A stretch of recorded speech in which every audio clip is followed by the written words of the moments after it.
before President Donald Trump flouted long-standing tradition by choosing Saudi Arabia as the destination of his first foreign visit as president, where he was lavished with gifts and reportedly struck a record-setting arms deal with the kingdom after his administration called the CEO of Lockheed Martin to get a cheaper deal for the Saudis before he took part in the Mala-only sword dance in Riyadh, before he ramped up support for the widely criticized state-styled war in Yemen, before he undermined his own Secretary of State's position by siding with the Saudis in their alarming diplomatic row with the Qataris. Before any of this, Trump actually castigated Saudi Arabia. In fact, candidate Trump went as far as saying, twice in one day, in February of 2016, that Saudi Arabia was behind the 9/11 attacks.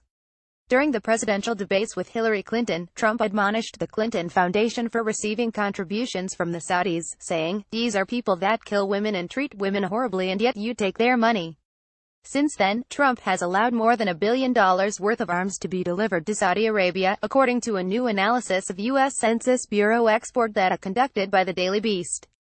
In the first 8 months of 2017, a total of $1.56 billion worth of arms have been delivered from the U.S. to Saudi Arabia. During this period, the U.S. has more than doubled its bombs, missiles, and ammunition deliveries to Saudi Arabia, and nearly doubled the deliveries of armored fighting vehicles like the M1 tank, when compared with the first 8 months of 2016, under the Obama administration. In addition, the Daily Beast found that the Trump administration has shipped Saudi Arabia $561 million in bombs and missiles, $503 million in armored fighting vehicles and parts, and $552 million in parts to maintain military aircraft like Apache gunships, Black Hawk helicopters, and F-15 jets for use in their disastrous war in Yemen.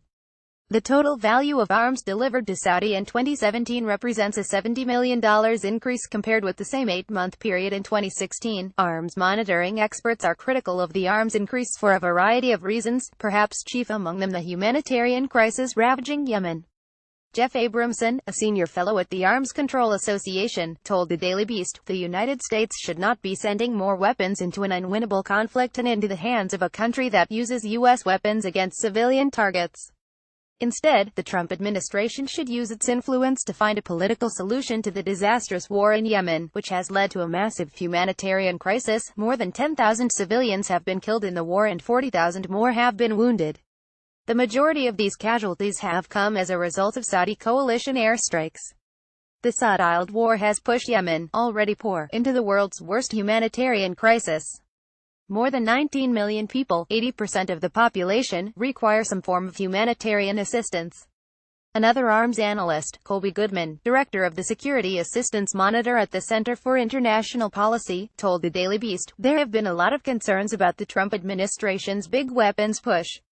The big concerns have been removing some of the Obama administration's restrictions on arms sales, like precision-guided munitions for Saudi Arabia. Overall, we're concerned that the Trump administration is lowering the bar and reducing the reviews and restrictions based on human rights. This is most clear in the sale of precision-guided munitions to Saudi Arabia. Trump's decision to relax Obama's restrictions on arms sales comes as Yemen suffers the largest and fastest growing cholera epidemic ever recorded, with a projected 600,000 children infected by the turn of the year. Unsurprisingly, human rights experts are concerned that an escalation in the war could exacerbate Yemen's already dire situation. Sarah Leah Whitson, executive director at Human Rights Watch's Middle East and North Africa division, told the Daily Beast, continued U.S. arms transfers to Saudi, alongside the intelligence, targeting and refueling support the U.S. is providing to the Saudi coalition, isn't just unethical, given Saudi's reckless and indiscriminate bombardment that has caused such massive devastation in Yemen. It creates a serious risk to the U.S. of legal liability for complicity in war crimes. There isn't one single Yemeni who doesn't know that it is American bombs that are killing thousands of Yemenis. No one should be surprised when this reality inevitably comes back to bite Americans. Whitson's concerns about war crimes are not unfounded. Last year, the Saudi coalition bombed a large funeral gathering in Sana'a, Yemen, killing and injuring over 600. The UN called the bombing a war crime because it was a so-called double-tap strike, wherein the second strike is intended to kill first responders attending to the injured. Another human rights expert, Kate Kaiser, director of the Washington-based Yemen Peace Project, echoed Whitson's concerns about the legality of some of the coalition's military operations, saying, "Coalition airstrikes are the leading cause of civilian casualties in the conflict, and there is a clear dotted line from the coalition's airstrikes on vital civilian infrastructure to the man-made famine and cholera crisis sweeping through the country."